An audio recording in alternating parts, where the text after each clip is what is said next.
Majority Rule Representative Henry Cuellar of Texas and his significant other have been accused of tolerating almost $600,000 in payoffs from two unfamiliar elements, as per an arraignment in government court in Texas. The supposed plan occurred from late 2014 through basically November 2021, the arraignment says. The senator and his significant other, Imelda Cuellar, made their underlying court appearance on Friday in Houston and were delivered on a $100,000 bond. They are having to deal with a few penalties, including connivance to commit payoff of a government official, disregarding the prohibition on open authorities going about as specialists of an unfamiliar head, and tax evasion. In a proclamation on Friday, Cuellar said, "I need to be evident that both my significant other and I are honest of these claims. All that I have done in Congress has been to serve individuals of South Texas." Cuellar said in his articulation that moves he made in Congress were in light of a legitimate concern for the American public and promised to proceed with his bid for reappointment in November. The senator likewise guarded his significant other, saying that the charge that she is everything except qualified and dedicated is both off-base and hostile. "The moves I made in Congress were steady with the activities of a considerable lot of my partners and in light of a legitimate concern for the American public," Cuellar said.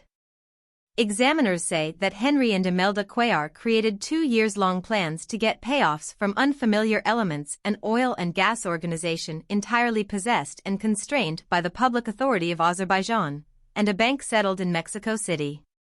In return for payoff installments from the Azerbaijan oil organization, Cuellar consented to perform official demonstrations in his ability as an individual from Congress, to commit acts disregarding his authority obligations, and to go about as a specialist of the Public Authority of Azerbaijan and the bank, the prosecution says. Among those commitments, investigators claim Cuellar consented to impact U.S. strategy through a progression of regulative measures connecting with Azerbaijan's contention with adjoining Armenia, by giving a supportive of Azerbaijani discourse on the House floor, embedding language leaned toward by Azerbaijan into regulation and panel reports, and pushing forth series of official measures connecting with Azerbaijan's contention with adjoining Armenia. The Texas leftist likewise supposedly vowed to impact monetary guidelines in a manner that would help the Mexican bank and its offshoots, remembering by attempting to pressure the presidential branch for hostile to tax evasion implementation rehearses that compromised their financial matter and supporting corrections to the criminal tax evasion rules. The couple got the payoff installments through shell organizations claimed by Imelda Cuellar, examiners say.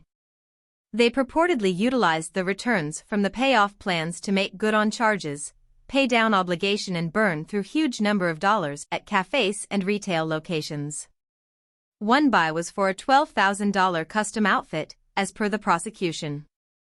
Cuellar's home and mission office in Laredo, Texas, were assaulted by the FBI in 2022. The charges against Cuellar are not yet freely accessible. House Minority Pioneer Hakeem Jeffries put out an announcement soon after Cuellar's charges were accounted for, saying that the representative is qualified for the assumption of guiltlessness. However, Jeffries said, Cuellar will briefly step down from his best position on a House Allocations Subcommittee while the examination is continuous. Henry Cuellar has commendably dedicated his vocation to public help and is an esteemed individual from the House vote-based gathering. Like any American, Representative Cuellar is qualified for his day in court and the assumption of blamelessness all through the lawful cycle, Jeffries said. The Public Conservative Legislative Board quickly approached Cuellar to leave. Assuming his associates genuinely put stock in putting individuals over governmental issues, they will approach him to leave. If not, they are posers whose assertions about open help do not merit the paper they're composed on, Delaney Bomer, a representative for the NRCC, said in a proclamation.